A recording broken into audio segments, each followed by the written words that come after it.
Senang sekali bisa datang di kota Cirebon, ya. Kayaknya belum lama kita ketemuan dan hari ini dapat kesempatan lagi. Doa saya setiap kali dapat anugerah Tuhan dan kepercayaan dari semua Bapak Ibu Saudara di tempat ini, saya datang betul-betul hanya memberitakan kebenaran dan hati Tuhan saja, saudaraku. Ada kebenaran yang sederhana, tapi kadang-kadang karena sederhananya sampai banyak di antara kita tidak menyadari, tidak ingin melakukannya, melupakannya. Padahal hal ini hal yang sederhana, malah ketika saya mendengar sharing rekan saya tentang apa yang saya mau bagikan malam ini kepada Bapak Ibu, saya rada malu waktu mendengarnya. Jadi satu rekan ini baru pulang dari perjalanan bersama keluarga ke Jepang, saudara. Saya dapat anugerah ketemu teman ini ngobrol, dia tanya, Kopram pernah ke Jepang belum? Saya jawab belum bro, baru suka makanan Jepang doang. Saya kata saudara ya, tapi ke Jepangnya belum, baru doyan makanannya aja saya katakan. Oh iya kok lagi booming di Indonesia. Sampai di tempat tinggal saya di BSD ada mall, isinya makanannya 80% makanan Jepang, saudara. Dikabarkan tadi pagi banjir, ternyata Ion Mall yang di Cakung, yang dibanjir, yang di BSD aman-aman saja, saudara. Ya, puji Tuhan, BSD masih dapat anugerah bebas dari banjir, saudara. Jadi saya bilang, aku belum pernah ke Jepang. Emangnya kenapa? Saya dan istri dan kedua anak kami baru pulang kok dari sana. Oh ya, wah puji Tuhan, saya katakan, gimana? Seneng ya ada di Jepang? Wah luar biasa kok. Beberapa rekan suka ngomong begini, kalau belum pernah ke Jepang, pergilah ke negara yang lain dulu. Terakhir baru ke Jepang. Kenapa? Kalau lu ke Jepang dulu, jadi males ke negara yang lain. Katanya gitu saudara. Ya. Saya bilang serius kah itu? Bener gak kalimat itu? Betul Kopram. Terutama satu hal yang kemarin saya pelajari dan kagum dengan negara yang menyembah matahari ini. Negara itu nyembah bukan yang menciptakan matahari, tapi menyembah mataharinya sampai benderanya pun matahari terbit yang muncul di benderanya. Oh ya, apa yang mempesona? Apa yang bikin kamu kagum-kagum dengan Jepang? Langsung dia ngomong, attitude-nya orang Jepang itu loh kok yang mempesona. Attitude itu perilaku, sikap. Ya, dan gara-gara attitude yang tinggi ini, stres mereka pun tingkat tinggi, saudara. Ya, karena attitude-nya biasa tinggi.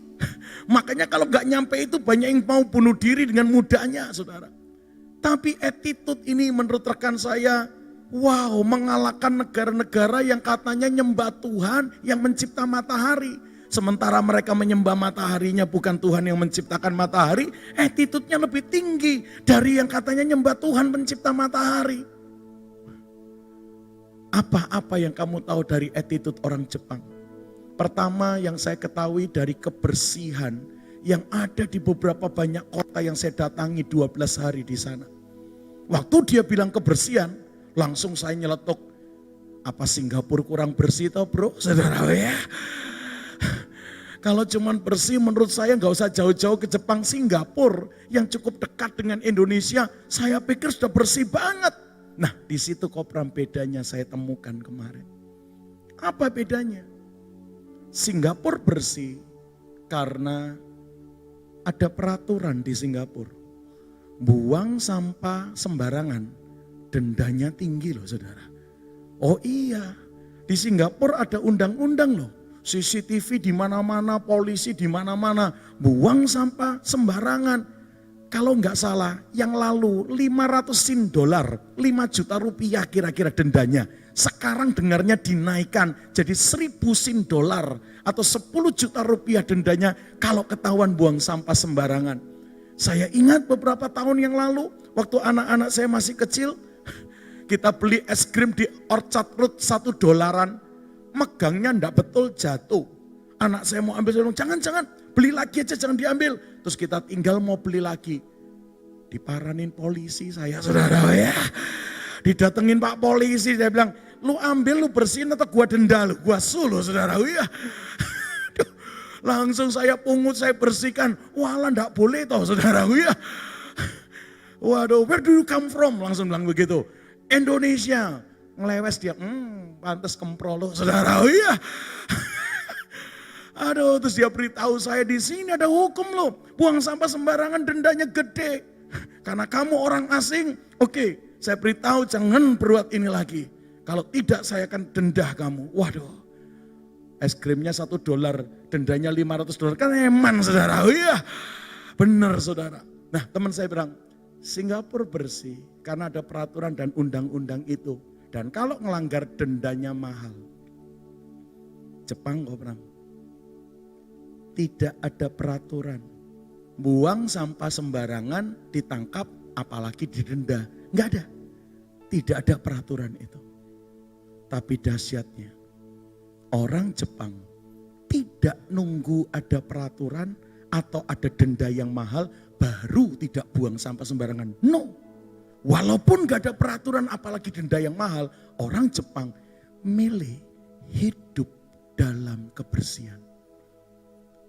Makanya bedanya Jakarta banjir dengan kalau Tokyo banjir. Tokyo banjir jernih, jalan rayanya kelihatan. Jakarta butek saudara ya. Lihat tadi siang viral toh videonya saudaraku ya. Yang di Cakung lah, yang di mana lah, yang di mana lah. Sampah-sampah. Wah, jangan-jangan ada kasur lewat saudara ya. Ada lemari lewat saudaraku. Aduh, sementara teman yang di Jepang banjir ini kayak di kolam renang saudara ya. Kelihatan tekelnya, kelihatan aspalnya, ya Tuhan bersih banget. Karena apa? Orang Jepang nggak nunggu ada peraturan dan didenda, baru nggak buang sampah sembarangan. Nggak ada peraturan, nggak ada denda. Mereka milih hidup dalam kebersihan. Saya keliling 12 hari kesekian banyak kota. Salah satu yang susah saya temukan adalah nyari tong sampah. Orang ketemu kok saudara ya. Nggak ada tong sampah. Saya baru ngerti rupanya orang Jepang nggawa sampah dewe saudara ya. Bawa sampah sendiri di satu tas yang ditaruh di sakunya, yang ditaruh di tasnya. Kalau makan sesuatu, makai sesuatu ada bungkusnya yang mau dibuang, ada sisa yang mau dibuang. Disimpan di tas sampah yang mereka masing-masing bawa. Nanti di rumah baru dipilah, mana yang bisa di recycle, mana yang enggak. Ya Tuhan, kita tong sampah di mana-mana, tetap orang digawe, buang sembarangan saudara ya. Ngeri loh. Ngeri saudara. Apa itu namanya? Attitude aja. Perilaku aja yang gak asik. Saya dibawa ke satu kota, kalau enggak salah ingat namanya Fukushima. Ini kota yang beberapa tahun yang lalu kena tsunami kok Bram. Dan puji Tuhan ada satu tempat katanya. Sebuah minimarket atau supermarket begitu. Yang tertolong lolos dari terjangan tsunami gara-gara lokasi supermarket ini dan fondasinya bagus. Sementara yang lain habis diterjang oleh tsunami. Dan akhirnya supermarket ini menjadi salah satu ikon. Kalau turis datang selalu dibawa ke sini. Kayak masjid yang di Aceh ya bro. Kayak gereja gereja Gizi atau IFGF yang di Donggala atau di Palu ya. Yang kena terjangan tsunami tapi nggak kena tertolong lokasi dan fondasinya bagus tetap berdiri. Betul Kopra, mirip itu, cuman agak beda dengan yang ini. Bedanya gimana? Waktu supermarket ini bebas dari terjangan tsunami, orang kehilangan sandang pangan papan. Tahu-tahu pemilik supermarket memerintahkan, buka supermarketku yang bebas dari tsunami ini. Layani masyarakat yang membutuhkan. Jangan ada barang yang dinaikkan harganya. Kalau toh ada orang yang membutuhkan dan mereka kehilangan uang, suruh ambil saja, ndak usah bayar. Wow, makanya supermarket ini jadi ikon kok sekarang kok. Karena orang setempat berkata sebelum pemerintah turun tangan nolong kami yang baru diterjang tsunami yang kehilangan sandang pangan papan. Sebelum kota-kota yang lain nolong kami hari itu. Inilah tempat yang menolong pertama kali kami yang baru kehabisan, kehilangan sandang pangan papan. Rakyat jejer antri dengan tertibnya sampai katanya lebih dari 1 kilometer. Dan ternyata bukan cuma pemilik supermarketnya yang punya attitude yang keren. Masyarakatnya antri dengan attitude yang tinggi. Enggak ada yang trombol-trombolan, enggak ada yang dorong-dorongan. Mereka antri dan begitu dikasih kesempatan masuk untuk ambil, untuk beli, untuk apa yang mereka butuhkan. Mereka masing-masing hanya ngambil sebutuhnya saja. Satu rumah 3 orang lapar beli roti nih, mek telu saudara ya. Satu rumah enggak punya baju, beli kaosnya, isinya 4 orang serumah beli 4. Karena mereka mikir, yang lain biar juga dapat bagian, jangan diambil saya saja. Coba. Kita berapa kali ngalamin tsunami di negeri kita? Terjadi enggak yang kayak gitu? Padahal negeri ini, negeri yang paling banyak tempat ibadahnya, saudara ya. Negeri yang katanya rakyatnya sangat bertuhan yang Maha Esa, saudaraku. Tapi begitu ada tsunami, ada toko yang enggak dibuka paksa, saudara ya. Habis gitu dijarah, yang masuk ngambil enggak pakai membayar, saudara. Dia bilang, bedo tenan kok sama negeri kita kok. Makanya kok, titip kok. Kalau sharing-sharing di banyak tempat dan gereja Tuhan, khotbahkan kok soal attitude. Karena kok saya yakin, Yesus sangat pula mengajar kita beretitude yang benar kok. Amin, saudaraku. Ternyata saya temukan cerita attitude ini di Injil Yohanes 11. Mari kita baca yuk. Injil Yohanes 11 ayat yang ke-20 mulai. Begini bunyinya. Injil Yohanes 11 mulai ayat yang ke-20. Ketika Marta mendengar bahwa Yesus datang, Marta pergi mendapatkannya. Tetapi Maria tinggal di rumah. Maka kata Marta kepada Yesus, Tuhan, sekiranya engkau ada di sini, Lazarus saudaraku pasti tidak mati. Tetapi sekarang pun aku tahu bahwa Allah akan memberikan kepadamu segala sesuatu yang kau minta kepadanya. Kata Yesus kepada Marta, Lazarus saudaramu akan bangkit. Kata Marta kepada Tuhan Yesus, aku tahu Lazarus akan bangkit. Tapi yang enggak sekarang, nanti pada waktu orang-orang bangkit pada akhir zaman. Jawab Yesus kepada Marta, akulah kebangkitan dan hidup. Barang siapa percaya kepadaku, ia akan hidup walaupun ia sudah mati. Dan setiap orang yang hidup dan yang percaya kepadaku, tidak akan mati selama-lamanya. Percayakah engkau akan hal ini? Jawab Marta, ya Tuhan, aku percaya bahwa engkaulah Mesias anak Allah yang akan datang ke dalam dunia. Dan sesudah berkata demikian, Marta pergi memanggil saudaranya Maria dan berbisik kepada Maria, guru ada di sana, ia memanggil engkau. Mendengar itu Maria segera bangkit lalu pergi mendapatkan Yesus. Tetapi waktu itu Yesus belum sampai ke dalam kampung Betania itu. Ia masih berada di tempat Marta menjumpai dia. Ketika orang-orang Yahudi yang bersama-sama dengan Maria di rumah itu untuk menghibur Maria, melihat Maria segera bangkit dan pergi keluar, mereka mengikuti Maria karena mereka menyangka Maria pergi ke kubur untuk meratap di situ. Setibanya Maria di tempat Yesus berada dan melihat Tuhan Yesus, apa kata Alkitab Anda dan saya? Sadar enggak kalau itu bahasa attitude? Tersungkurlah Maria di depan kaki Tuhan Yesusnya. Dan ini yang tidak dilakukan Marta di depan tadi.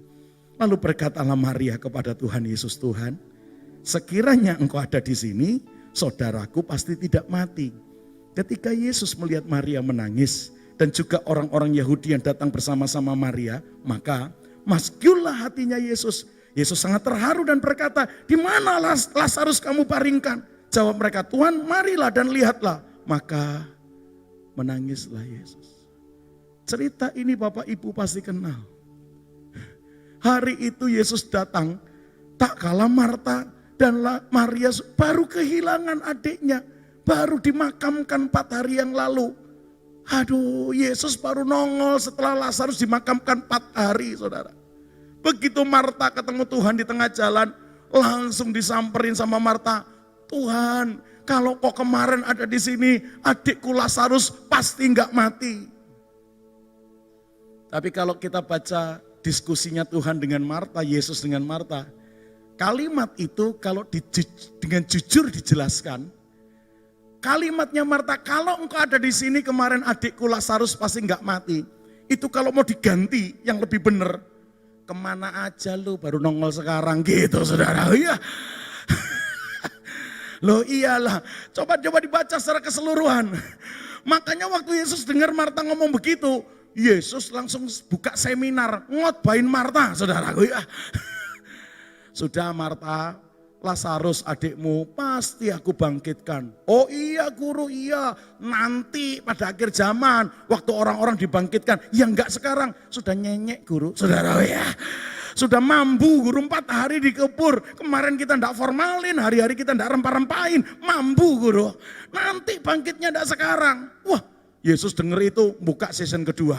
Akulah kebangkitan, akulah kehidupan. Siapa yang percaya kepadaku walaupun sudah mati pasti dibangkitkan. Dan yang hidup bisa hidup buat selama-lamanya. Percaya enggak kamu Marta? Kalimatnya Marta, percaya. Kayak ngenyak loh saudara ya. Orang tenanan loh saudara ya.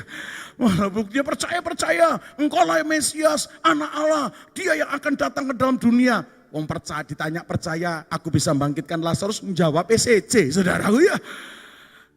Sadar enggak ini orang enggak punya attitude ketemu gurunya. Setelah ngomong begitu dia pergi, dia balik ke rumah. Dia bisikin Maria tuh guru datang tuh. Begitu Maria dengar Yesus datang langsung berangkat keluar. Yang lain pikir Maria ke kubur untuk meratapin Lazarus di depan kuburnya karena baru 4 hari. Mereka menguburkannya. Ternyata Maria bukan ke kubur tapi menemui Yesus. Di tempat Marta memberitahu tadi ketemu di mana dengan gurunya. Dan ketika Marta lihat Yesus, aku suka catatan Alkitab yang luar biasa ini. Maka tersungkurlah Maria di bawah kaki Tuhan. Menurut saya waktu merenungkan ayat ini, tersungkurnya Maria itulah bahasa attitude yang luar biasa. Kalimatnya sama yang diucapkan Maria dengan yang tadi diucapkan Marta. Tapi diucapkan sambil berlutut ini punya value yang berbeda. Model dan packagingnya sama tapi isinya beda. Yang satunya lain, kemana aja lu? Gua udah WA dari pertama, Lazarus sakit. Aku cek sudah terkirim D, aku cek udah R lu baca. Contreng merah kalau WA saudara. Iya. Kan gitu kira-kira saudara ya. Bales aja enggak. Datang baru sekarang itu kira-kira Marta ketemu Yesus penghakimannya tuh marahnya di situ. Sementara Maria ketemu Yesus tersungkur dulu seperti Maria mau ngomong, guru, mungkin kemarin banyak banget ya pelayanannya ya guru ya. Diundangin ke Cirebon terus ya guru saudara ya. Sampai enggak bisa datang ke Betania saudara ya. Seminar terus ya. Ada live tree, ada ibadah umum saudaraku, ada doa pagi saudaraku ya. Gitu saudaraku ya. Sibuk ya kemarin guru ya. It's okay guru. Tapi thanks ya guru, hari ini masih nengokin kami. Itu bahasa tersungkur tuh ceritanya dowo ternyata saudaraku ya. Ceritanya panjang. Thanks guru, masih nyempatkan waktu di tengah banyak pelayanan, aktivitas dan kegiatan. Datang ke kami, nengokin kami hari ini. Makasih ya guru. Aku yakin kalau kemarin kau datang pasti adikku tidak jadi mati. Tapi it's okay, thanks masih datang dan jenguk kami hari ini. Bahasa attitude-nya Maria beda dengan Marta loh. Dan yang saya kaget, kalimat yang sama Marta yang ngomong Yesus bikin seminar 4 session. Maria yang ngomong gak pakai khotbah, Yesus lah. Bawa aku ke Lazarus, ngapain guru? Udah kebelet bangkitin saudara ya. Wow, waktu aku temukan ayat ini, saya yakin dan saya bagikan buat Anda hari ini. Attitude yang benar, punya andil, mempercepat jawaban dan kuasa Allah terjadi dalam hidup saudara dan saya. Tangkap ini. Orang usah khotbah Yesus saudara ya. Nggak usah buka ayat Yesus saudara ya. Begitu lihat attitude-nya Maria menjamah hatinya. Langsung kalimatnya, bawa aku ke makamnya Lazarus. Ngapain? Aku pengen segera membangkitkannya. Nggak khotbah dulu guru saudara ya. Attitude yang keren. Punya andil, jawaban dan kuasa Allah mengalir dengan dahsyatnya dalam hidup kita. Tangkap ini. Jangan-jangan sampai 2020 masuk bulan yang kedua, ada doa-doa yang belum terjawab. Saudara pikir kurang puasa kali, kurang iman kali, kurang lama doanya. Jangan-jangan bukan itu loh. Jangan-jangan kenapa jawaban dan kuasa Allah belum terjadi dalam hidup Anda dan saya. Karena attitude-nya kemarin malah bau kentut attitude-nya saudara ya. Enggak asik ya, enggak bervalue ya. Itu rekan saya berkata, Kak Bram, 17 Agustus 1945, negara kita dimerdekakan. Pak Karno dan Bung Hatta atas nama bangsa Indonesia memproklamirkan negara kita. 17/08/1945. Kak Bram ingat enggak sebelum kita diproklamirkan dan merdeka? Beberapa hari yang tidak jauh dari tanggal kemerdekaan kita 17 Agustus 1945. Tanggal 6 dan tanggal 9 Agustus tahun yang sama 1945. Ada 2 kota di Jepang dihajar bom oleh sekutu. Nagasaki dan Hiroshima. Kita proklamir merdeka, sebelumnya beberapa hari sebelum kita proklamasikan negara kita merdeka. Nagasaki, Hiroshima 2 negara di Jepang babak belur disikat bom kok. Dan beberapa yang hidup yang sampai hari ini ada saksinya, cacatnya dibawa sampai sekarang. Kita merdeka, Jepang baru babak belur kena bom. Tapi sedihnya kok Bram, apa bro? Baru kemarin kok Jakarta punya MRT, ngono zamannya saudara ya. Kita merdeka mereka nyenyek saudara ya. Kita merdeka mereka babak belur kena bom saudaraku. Tapi lah baru kemarin loh Jakarta Tamrin Lebak Bulus punya MRT. Dan yang menyedihkan denger-dengernya MRT yang dipakai di Jakarta lungsurannya Jepang loh saudara ya. Aduh apa ndak izin tau saudaraku ya. Kita merdeka mereka nyenyek kemarin saudaraku. Kita merdeka mereka babak belur kena bom. Tapi kita baru punya MRT kemarin Pak. Kita baru punya tol nyambung Jawa baru hari ini. Sudah lama negara yang waktu kita merdeka mereka hancur dan babak belur itu. Sudah lama mereka menjadi macan ekonomi Asia. Makanya realita itu membuat saya ngambil kesimpulan. Attitude saja yang dibangun keren tanpa Yesus sudah bisa buat perkara sehebat itu loh. Apalagi kalau attitude yang sama kita buat bersama Yesus. Lebih dari yang kita pikirkan dan doakan siap Tuhan akan kerjakan dalam hidup kita. Colek kiri kananmu sudah berattitude belum? Jangan-jangan malah cuman bau kentut kita ini saudara ya. Temanku belum selesai. Dia pulang ke negaranya, ke kotanya. Langsung ngomong sama sopirnya. 12 hari di Jepang makannya sushi, ramen, sashimi, Tokyo banana, matcha saudaraku ya, ocha saudaraku ya. Akhirnya begitu nyampe kotanya, nasi padang saudaraku ya. Langsung ke restoran nasi padang, selesai. Pengen duren. Pergilah diantar sopirnya, belum nyampe rumah ke tempat di kotanya orang jualan duren. Apalagi seperti bulan-bulan hari ini duren lagi membanjir di Pulau Jawa ini saudaraku. Wah dia datang ke salah satu tempat yang banyak orang jualan durian. Ada satu gubuk, ada ibu-ibu yang jual. Dia bilang kiri. Coba aku lihat durennya, sekalian kok pengen berkati ibu ini yang jualan. Kiri mas. Minggir sopirnya dia turun. Dia tanya, Bu, durennya manis Bu? Jawabannya ibunya yang jual duren. Mateng pohon Pak, mateng wit katanya saudara ya. Keren saudara, oh legi saudara manis sih saudara, mateng pohon oh. Makanya pertanyaan kedua, pinten Bu? Berapa Bu harga durenmu kamu jual? Di kota itu enggak kenal kayak di mall atau di supermarket kiloan, tapi per butir, per buah. Saya jual 80.000 Pak durennya Pak. Tapi manis ya Bu? Manis matang pohon oh Pak. Saya nawar boleh enggak Bu? sampean arep nawar pinten katanya saudara. Anda mau nawar berapa durian saya ini?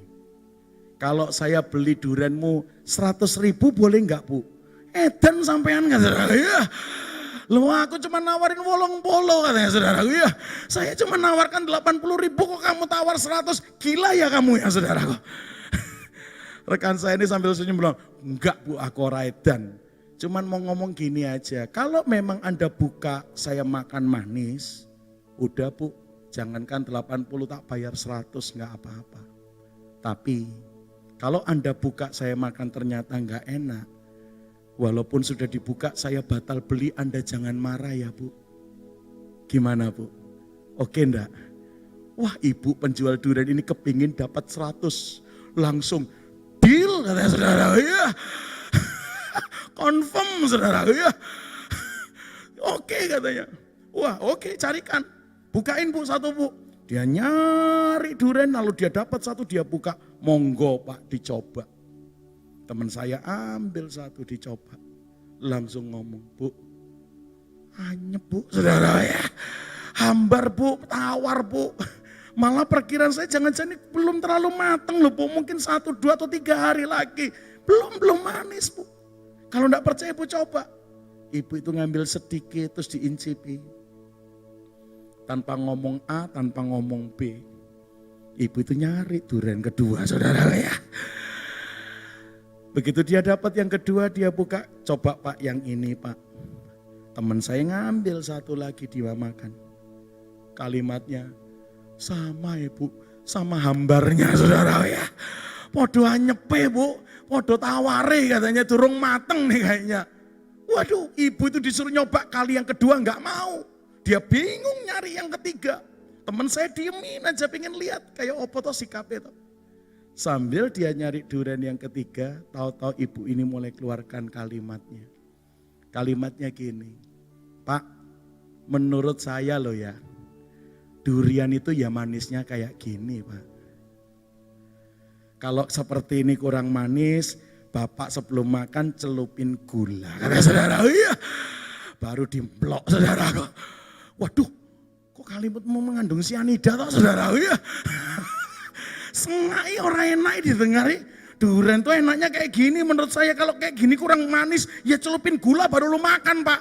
Mulai gak enak kalimatnya saudara. Waduh.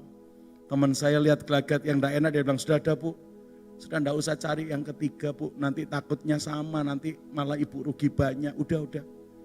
Sorry ya bu, aku tidak jadi beli kalau begitu. Wah tambah mencurang dia saudara kok. Tapi teman saya keluarkan dompet dan akhirnya keluarkan, tapi tetap dari bu saya bayar 100 nggak apa-apa.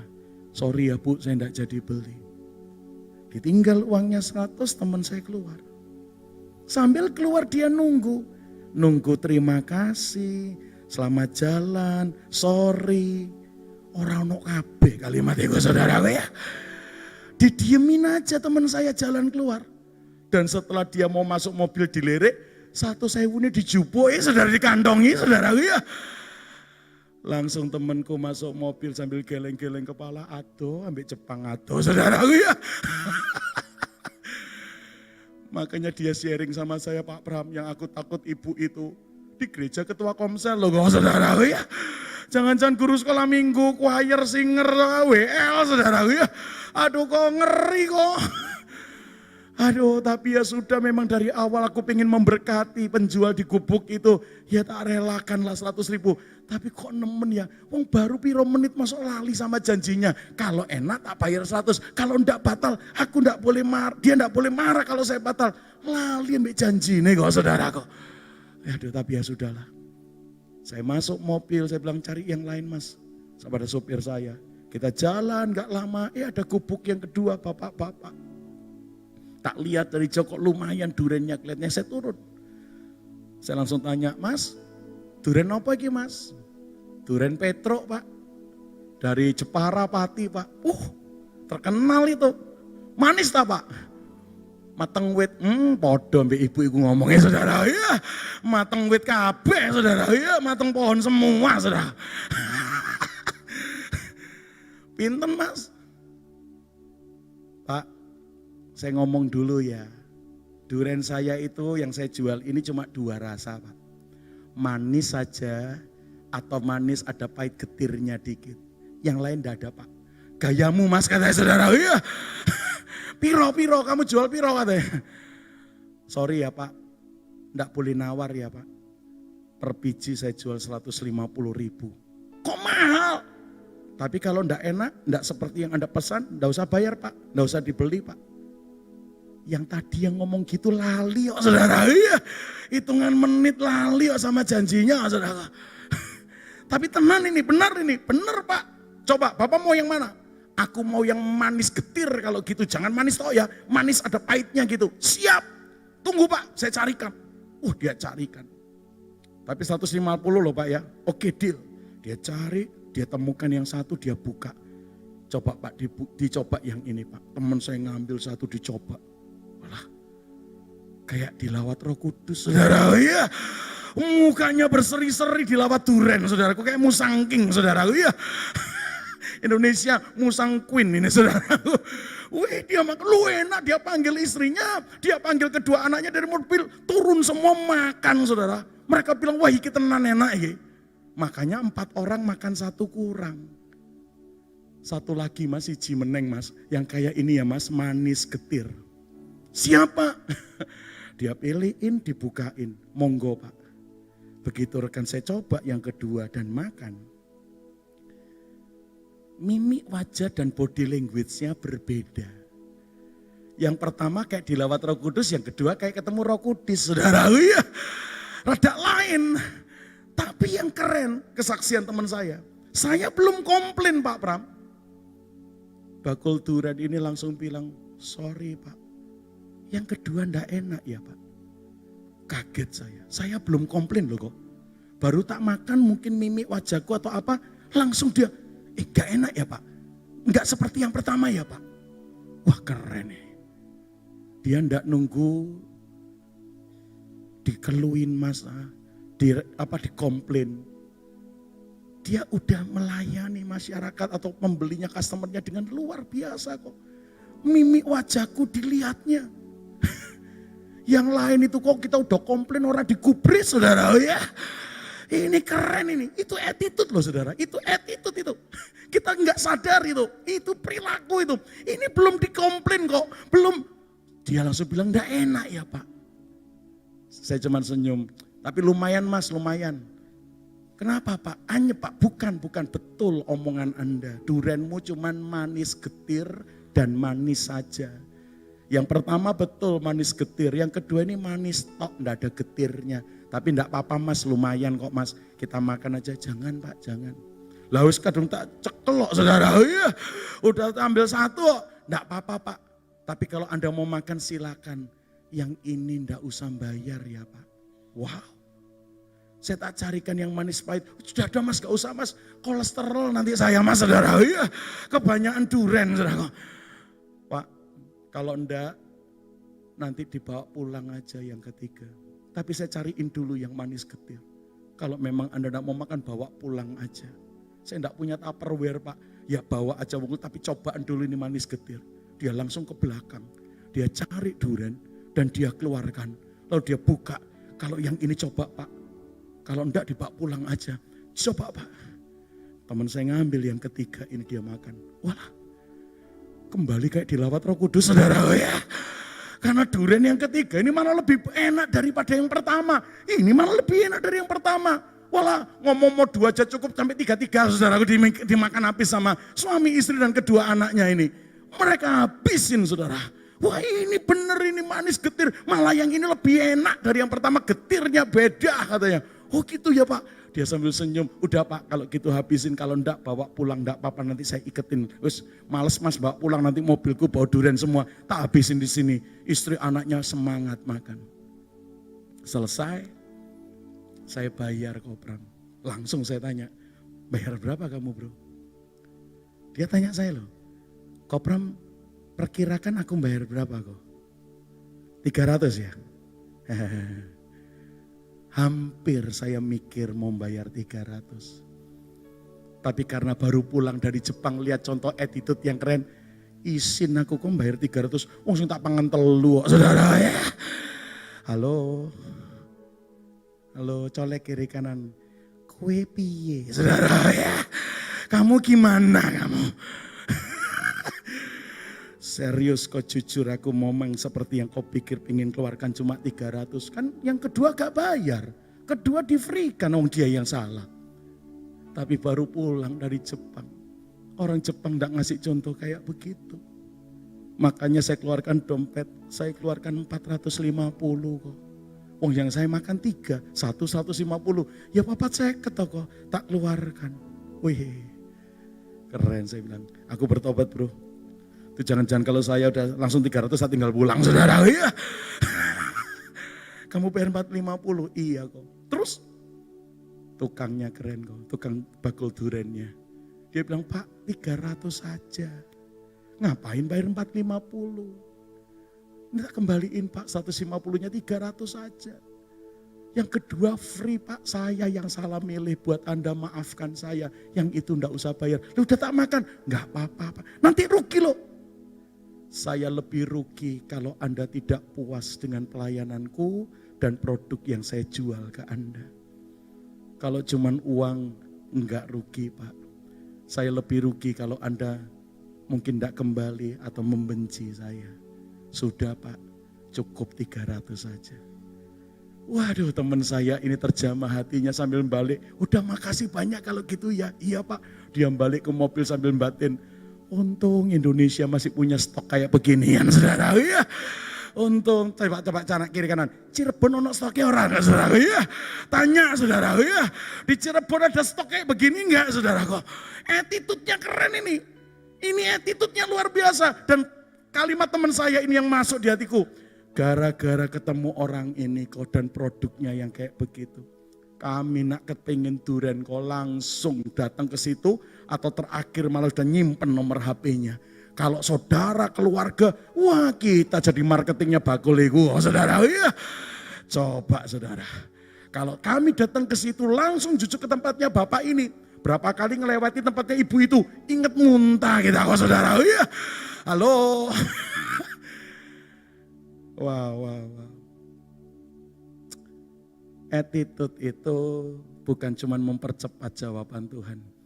Attitude itu membuat kita ngalamin Tuhan yang lebih lagi dalam hidup kita. Wah, rekan yang sama belum selesai. Ini yang terakhir nih. Saya kan jualan yang ada hubungannya dengan biji plastik kok Pram. Iya, aku tahu jualanmu. Kenapa? Kemarin waktu kampanye kok, September sampai April 2000 kemarin pemilu. Wah sepi kok, sepi. Nyimpen di gudang barang-barang saya. Setelah pemilu ketahuan kira-kira yang menang siapa. Tuhan kirim pembeli kok, malah customer baru kok. Yang belum pernah hubungan dengan saya. Tahu-tahu hubungin lihat barang saya cocok dengan harga yang saya belikan. Ditebas kok, dibeli semua barang saya kok. Oh ya, wah saya bilang thanks Lord. Habis 7 bulan sepi, setelah itu dikirim yang beli hampir semuanya. Wah rapel katanya saudara. Iya, ini order yang mengalahkan kerja 7 bulan kok.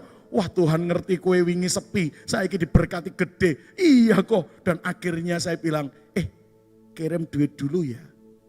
Tak siap no, kirim duit, begitu uangmu pembayaran masuk, tak kirim barangmu. Aku belum kenal kamu, baru kenal sekarang kok. Habis 7 bulan sepi, saya enggak mau habis jatuh ketimpa tangga ditek-itek saudara ya. Makanya kirim uangmu masuk, aku baru bayar, aku baru kirim barangnya. Tak siapin ya. Baik Pak, saya juga buat yang sama kok kalau jualan dengan orang yang saya belum kenal juga begitu. Enggak apa-apa, saya enggak tersinggung, siap katanya. Wah oke, tak Pak, kamu kirim pembayaranmu. Kabari, saya kirim barangnya, siap. Dipak, diaturin semua. Sambil dia telepon pabrik mau kulaan lagi. Begitu telepon pabrik ngomongin, ya kok kamu dulu yang telepon. Emangnya apa? Mau kamu atau saya yang telepon sama aja lah. Aku mau order nih. Nah mau order katanya pabriknya. Kenapa kok nana terus? Hari ini kulaan biji plastik naik 30% bro. Gila kamu ya? Gila ya? Habis sepi-sepi kemarin kena kampanye, belum pulih, belum normal, kamu naikkan. Wah bunuh diri kamu, apa bisa terjual barangmu, naik 30% lagi. Naik 5% aja menurut saya sikon kayak begini tinggi sekali. Ngacau kamu. Kami coba perjuangkan, ternyata rapat komisaris memutuskan per hari ini kulakannya naik 30%. Waduh, kami coba tawar enggak bisa. Akhirnya makanya kamu yang telepon dulu berbeda dengan kami dulu yang ngabari hal ini.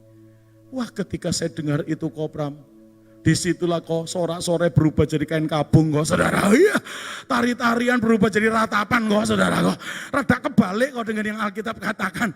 Lu ala baru kedol rek, baru kejual rek. Lah kok sekarang buat kulaan enggak bisa. Terus apa yang terjadi?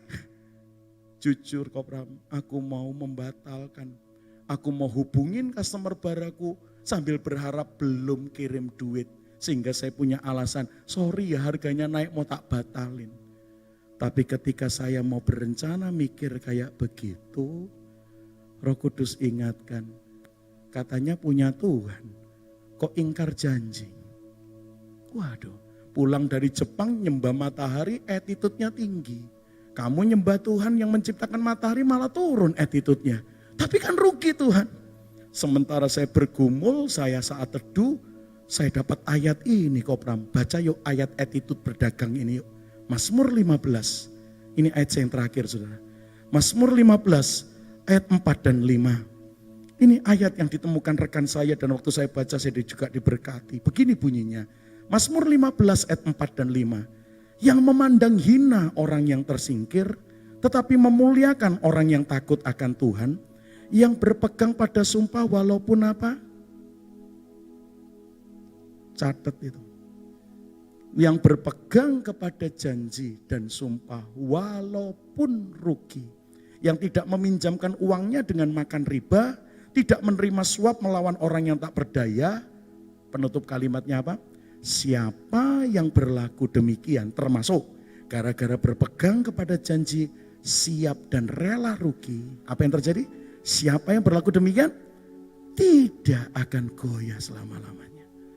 Ini ayat menjadi saat teduhnya hari itu. Wah kaget dia. Makanya hari itu dia tetap putuskan telepon customer barunya. Tapi kalimatnya gini, bro, sudah transfer belum bro? Ini saya sedang di bank pak. Beberapa menit lagi selesai tak kabarin tapi cek dulu. Kalau begitu kamu lihat sudah masuk baru kamu kirim. Udah siap enggak barangnya? Sudah bro, sudah siap. Tinggal dengar kamu sudah transfer. Saya sekalian ngomong ya bro, harga yang kemarin kita deal yang hari ini kamu bayar, ini untuk pembelian yang kali ini saja ya. Kalau kamu order lagi besok, harganya per hari ini naik 30% bro. Loh pak, baru transaksi pertama kok sudah naik toh pak saudara. Oh, ya. Saya juga enggak kepingin naikkan bro, saya mau kulaan lagi, pabrik ngabarin per hari ini naik 30%. Tapi ya sudahlah. Saya ingin yang berikutnya saja, kamu tahu harganya tidak seperti yang kemarin. Yang ini tetap bro, berikutnya nanti saya naik 30% harganya. Saya pikir, wah paling cuma beli sekali ini orang. Tapi hari itu aku dibuat kaget sama Tuhan Kopram. Karena kesaksian kayak begini belum tentu terjadi di orang yang lain. Apa yang terjadi? Aku kan ngomong gitu Kopram. Tahu dia bilang, Pak, saya juga pedagang kayak Anda. Saya bisa merasakan yang Anda rasakan kalau saya juga ada di posisimu. Makanya Pak, enggak usah nunggu order saya berikutnya ya Pak. Yang ini aja naikin 30%, enggak apa-apa Pak. Kaget aku kok. Gimana? Wow, pura-pura orang denger kerungu saudara. Ya. Ulang, gimana? Loh aku ini pedagang kayak Anda Pak. Aku bisa ngerasakan yang Anda rasakan hari ini. Kalau gitu udah enggak usah nunggu order saya berikutnya. Yang saya mau bayar hari ini naikkan 30%, enggak apa-apa. Begitu dia ulang saya langsung bilang gila kamu ya. Tapi begitu aku ngomong gila, Roh Kudus di dalamku ngingetin. Lu juga pernah gila kemarin.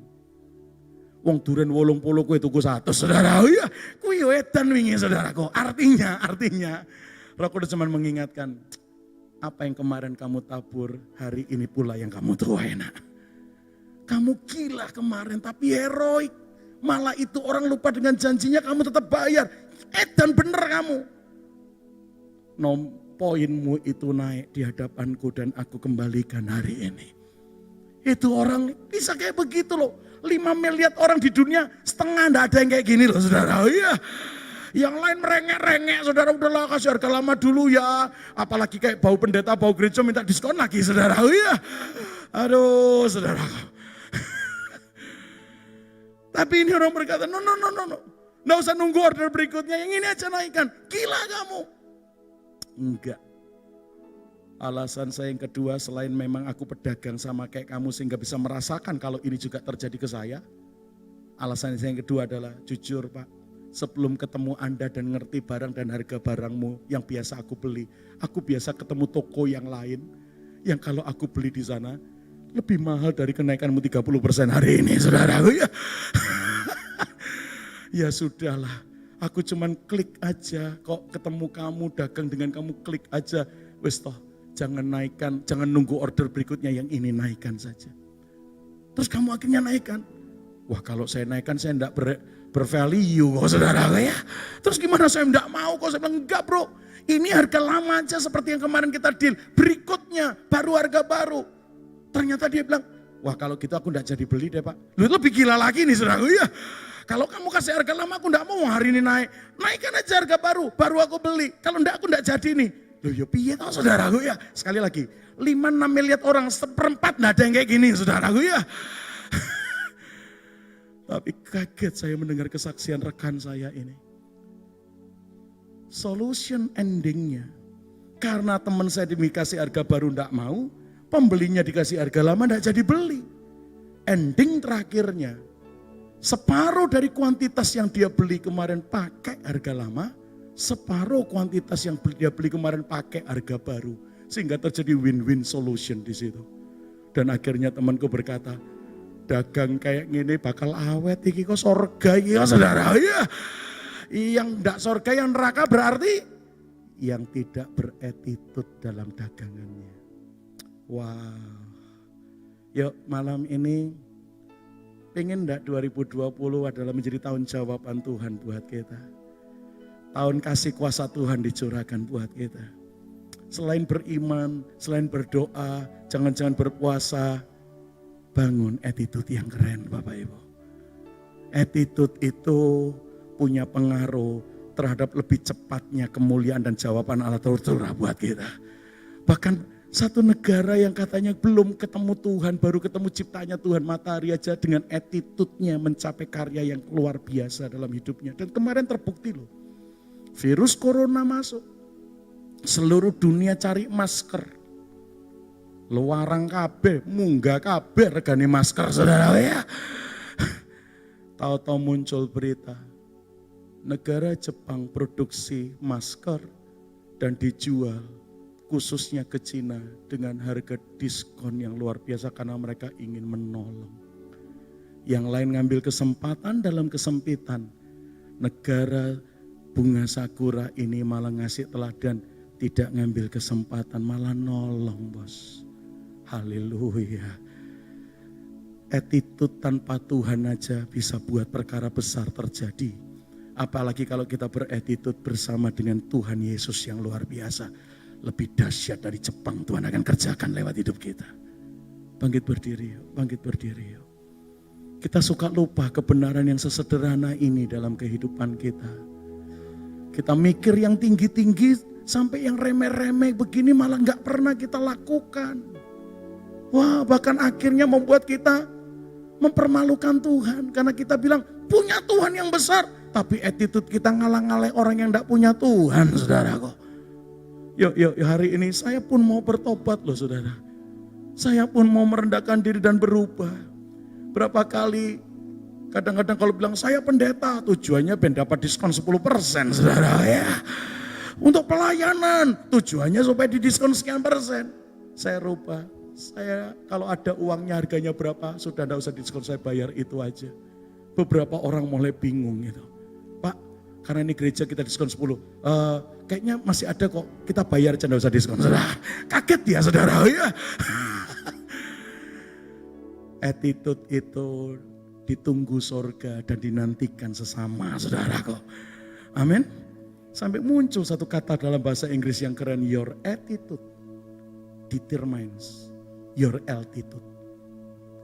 Perilakumu akan mempengaruhi pencapaian dalam hidupmu, saudaraku.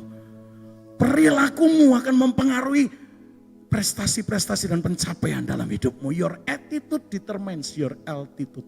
Wow. Kenapa pencapaian yang ngono-ngono tok? Lah attitude yang ngono-ngono tok ya, saudaraku. Hari ini kita minta Tuhan, ubah hatiku Tuhan. Ubah hatiku, ubah kebiasaanku Tuhan. Ubah habitku Tuhan. Yang lama lenyap dan biar yang baru terbit atas kita. Ku telah mati dan tinggalkan apa yang Tuhan tidak berkenan. Kan siapa itu? G kali ya? G. Yes.